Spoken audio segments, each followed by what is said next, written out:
Hello friends, welcome back to my YouTube channel muscular fit kidney में फिर से आपका स्वागत है। दोस्तों, आज का जो टॉपिक होने वाला है वो बहुत ही बेहतरीन होने वाला है। जैसे मैं आपने मेरा थंबनेल पढ़ ही लिया होगा कि जैसे मैंने बात की, अगर किसी को सीकेडी या मतलब किडनी क्रोनिक किडनी डिजीज़ की प्रॉब्लम आती है बॉडी में, तो उसके लिए वो क्या क्या चीज़ें उसको उसको फील होती है बॉडी में, कैसे हम सिम्टोमेटिक हम बात करें।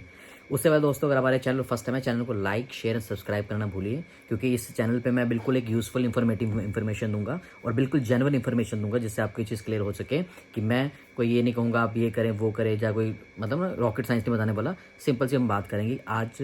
एक क्रोनिक किडनी डिजीज़ अगर किसी बंदे को ट्रैक होती है, उसे कुछ बॉडी में फील होता है, तो सिम्टोमेटिक हम बात करते क्या है।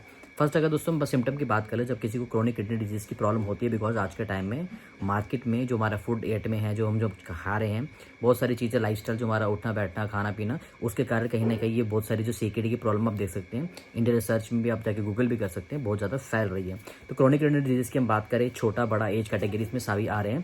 पहले के टाइम में ये सारी चीज़ें नहीं हुआ करती थी। अब हम बात कर लेते हैं फ्रेंड्स की, जब किसी पर्सन को ये चीज़ की ट्रैक होती है, जब किसी पर्सन को ये चीज़ फील होती है, तो उसकी बॉडी में इम्यूनिटी के लिए क्या चीज़ें आते हैं। फर्स्ट मैं दोस्तों बात कर लूँ कि जब किसी पर्सन को प्रॉब्लम आती है, जैसे मैं अपनी ही बात करूँ, जब किसी बंदे को प्रॉब्लम आती है, तो पहले उसको क्या होता है कि पहले उसको उसकी एनर्जी लेवल में बहुत ज़्यादा ही कमी पेश होती है। जैसे मान लीजिए वो थोड़ा सा काम करने पे थक जाएगा, जब वो थोड़ी रनिंग करेगा उसका सांस लेने में प्रॉब्लम आएगी।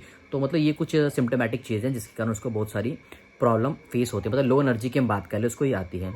नेक्स्ट हम बात करें मोर यूरिनेशन की, हम बात कर ले, जैसे हो गया। फिर दोस्तों हम बात करते हैं यूरिनेशन की दोस्तों हम बात करें तो जैसे मान लीजिए एक नॉर्मल पर्सन, अगर मान लीजिए सर्दी हो या गर्मी, जैसे उसको यूरिनेशन नॉर्मल आती है 1 से 2 से 3 लीटर, आप उसको मेजर कर सकते हैं कितना आपको यूरिन आता है। मैं बात करूँ वहीं पे कि अगर सीकेडी प्रॉब्लम आती है, तो उसका क्या कहने की बात है कि होल डे में उसकी यूरिनेशन जो है बहुत वो कम हो जाती है।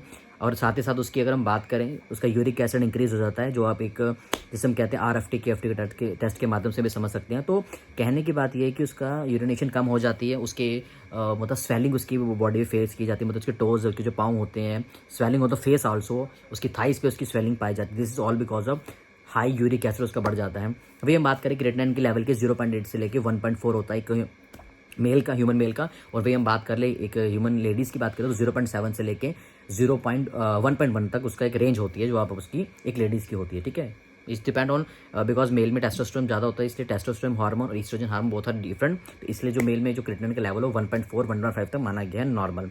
तो अगर लेडीज़ है उसका 0.7 से लेकर 1.1। तो ये कुछ मतलब क्रिएटिनिन लेवल थे। फिर दोस्तों बात यहाँ आ जाती है कि मैंने बात की, आपको स्वेटिंग ज़्यादा होती है आपकी बॉडी में, आपको एक्सर्शन ज़्यादा फील होती है, आप जल्दी थक जाते हैं काम करते समय, यूरिनेशन में आपकी कमी आ जाती है। अगर कोई डायबिटिक पर्सन, उसकी नॉर्मलिटीज़ हो जाती है, उसकी मतलब कभी समटाइम शुगर हाई कर जाती है, स्पाइक कर जाती है। तो ऐसे में आप क्या कीजिए, इसके लिए मैं बहुत ही बेहतरीन वीडियो भी लेके आने वाला हूँ कि अगर आपका क्रिएटिनिन लेवल जो है, देखिए कई को होता है कि मान लीजिए 5 10 8 10 12 काफ़ी आगे जा चुका है, तो वो तो कहते हैं कि वो उसका डायलिसिस पे ही उसका सोल्यूशन है। बट मैं आज बात करूंगा, कुछ लोग मैंने ऐसे भी अपने साथ फ्रेंड हैं, देखिए मुझे नॉलेज हुई, मैंने उनकी हेल्प की। कई लोग ऐसे भी जिनका मैंने क्रिएटिनिन 5 से लेकर रिवर्स करा दिया 1.6 तक, आज वो टोटली फिट हैं। वो मैं नहीं कर पाया बिकॉज नॉलेज की बात होती है, और कभी सोचा